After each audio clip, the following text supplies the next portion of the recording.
All right, everybody. Good afternoon, everybody.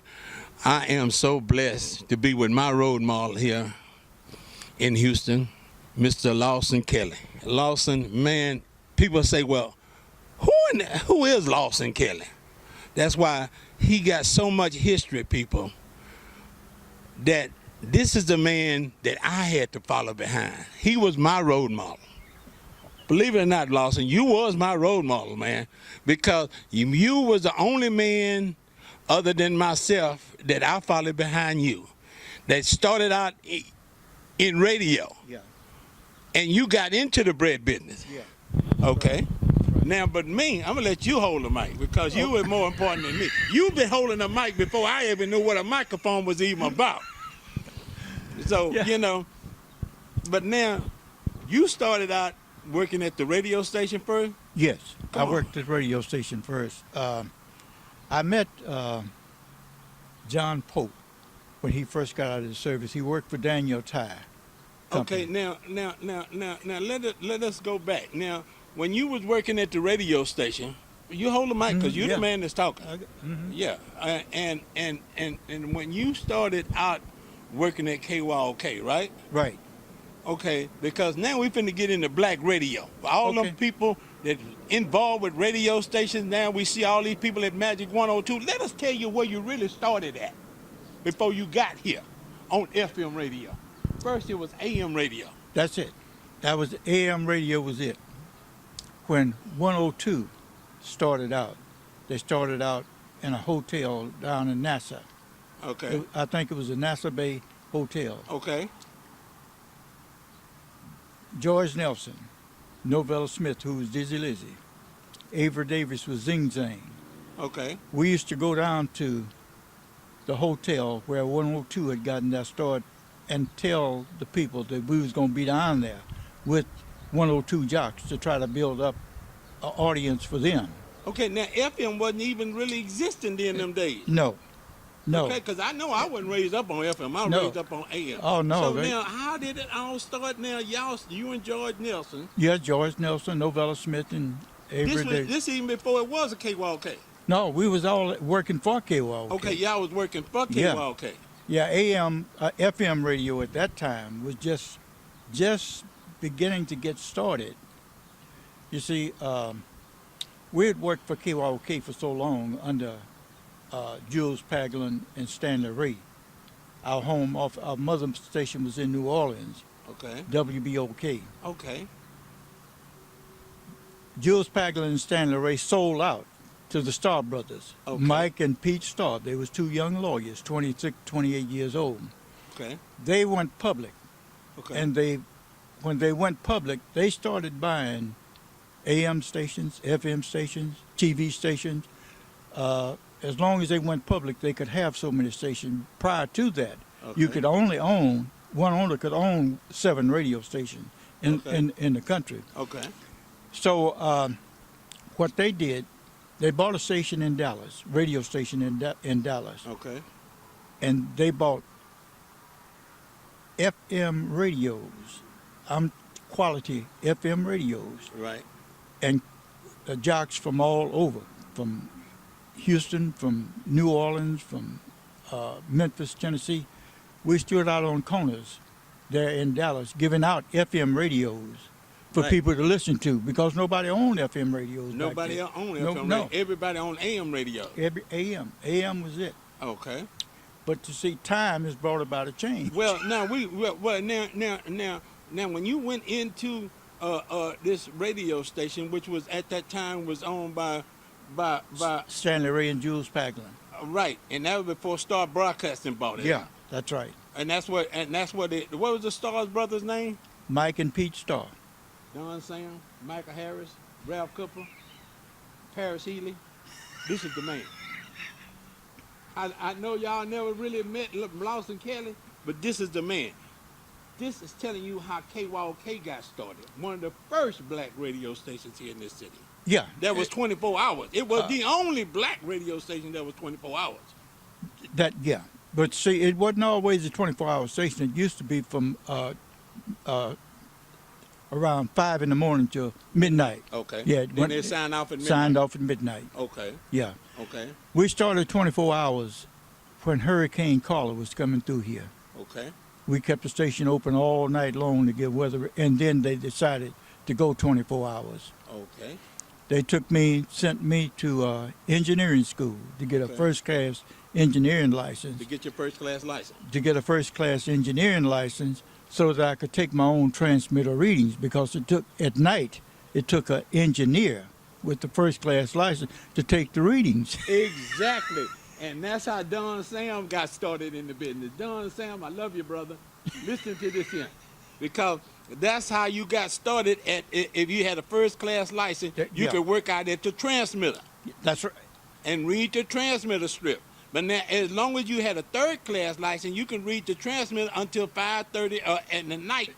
Yeah. At night, you had to have a first-class license. Yeah. That's right. Wow. You had to have a first And you class. had that license. Yeah, I had a license. That's why you used to And- work at night, and you call yourself Lawson Kelly. And that Kid Kelly. Kid Kelly, okay. They was programming me for that, and I wasn't aware of it at the time. I went to Right. school. They paid for my schooling. Okay. Yeah, they paid Well, for at my that schooling. time, as Star Broadcasting took over? No. This was Stanley Ray and Jules Packland. So Star Just- Broadcast didn't take over until after Hurricane Carla. Oh, So yeah, you're it talking was- about it around was- about 63, 64. When Star brought it, Uh-huh. no, it was that was somewhere around 68 when they bought it out. I was around 68. 68 when Star Yeah. Broadcasting bought Yeah. it out. When they bought it out. Okay, good. Okay, now beginning. Now get back to these names. With Hotsy Totsy and Dizzy Lizzy and Zing Zang. Now, from what I understood, because I talked to Rick Roberts. Yeah. And by the way, what did you do? You trained Rick Roberts. Tell us how you and Rick Roberts got together. Rick was going to TSU. Okay. I had a broadcast there in King Center on Holmes Road and Cullen. Okay. Rick stopped by one day that he was on his way home. That's Rick Roberts. He lived out in Sunnyside at that Right. time. Because he went to Worthing. Okay. Yeah. And Rick stopped by, we talked, and we was running a contest Mm-hmm. over here in Fifth Ward, and I told Rick to come and participate to that because we was going to take a young people. It could have been a girl too. Either way it go. Yeah, but in this contest, Uh-huh. we was going to take that person and train them for radio. Okay. And of course, Rick Roberts went out there and he was the winner. He was one of the winners. And we trained him here in Houston, Okay. KYOK. Okay. And after he trained here, we sent him to New Orleans. Okay. To work WBOK. WBOK. Okay. At this time, had Star owned it yet, or it was still? No, on it Star was still Stanley So Ray Rick and was Jules working there Packland. before Star Broadcasting Oh yeah, bought it. Oh, yeah, okay. yeah. Listen to this. Yeah. Boy, this is real educational for people that's in the radio. If you working at 102, you need to listen to this because this is where you started at, man. You know, I know it's good present right now, and I got the highest of respect for the young DJs that's out there today, but you got to know where you started at. Yeah. And right here is the beginning of black radio here in this Houston market. Because y'all came out of Galveston too, didn't you, Lawson? You know, when you say y'all used to go to Galveston? No, I was brought up in Galveston. Okay. Galveston, yeah. I was born in Trinity. We moved to Galveston. My family moved to Galveston in '42. Okay, now, we going back now when KYK had those names, and I found out that Rick told me before he passed that they had patterned those names. Dizzy Lizzy, Zing Zang, and Hotsy Totsy. We, And Hip Skip, which was Skipper Lee. yeah, that's right. He was a hip skipper. What happened was all of those names came from the owners of the station. Not only did they do it here at KYOK in Houston, but they had 7 stations in a chain, and they did it to all of their stations. They wanted those old What they call names. disc jockey names. Right. Yeah, that's what I was going to use another phrase, but I didn't want. But anyway, that's what it was. They gave us those names. See, when Okay. I first started off, I used the name of Clyde Kelly. Because I wanted to use my own name. Right. I used the name of Clyde Kelly, Lawrence Lawson, and then when I took the night show over, I became the Kid Kelly. Okay. Those names came down from Stanley Ray and Jules Paglin. They wanted, when they bought KYOK out, it was KATL. They bought that station from KATL, Okay. Cattle Radio. And the first Hatsa we had was Spody Johnson. Okay. He came here from New Orleans. Okay. Couldn't read or write. Okay. When that war was going on in Korea, he'd go back there. All of our news came off of the UPS. He would go back there and pull something off, and he couldn't pronounce the first couple of words on it. He started laughing. And he said, something bad is going to happen over there. Uh-huh. But that guy could laugh through a commercial and sell it. Right. He was just that good. He was just that good. He was Okay. just that good. Now, he was he was the original Hatsa? That was the original Hatsa. They sent him here when they bought this station from New Orleans. He was jockeying for WBOK in New Orleans. And then you had the original Dizzy Lizzy. Gladys Hill. Gladys Hill. See that? Uh, Facebook family, YouTube family. I'm coming to you with some real history. This is history that I don't even know about. I don't know if you want to edit this out, but I'm gonna tell you. Man, you do what you're doing. This is unedited. Gladys Hill is the one that taught me in radio. It was hard for a man to beat Gladys Hill, as good as Hatsa was. He could not beat Gladys Hill when it come down to jockeying.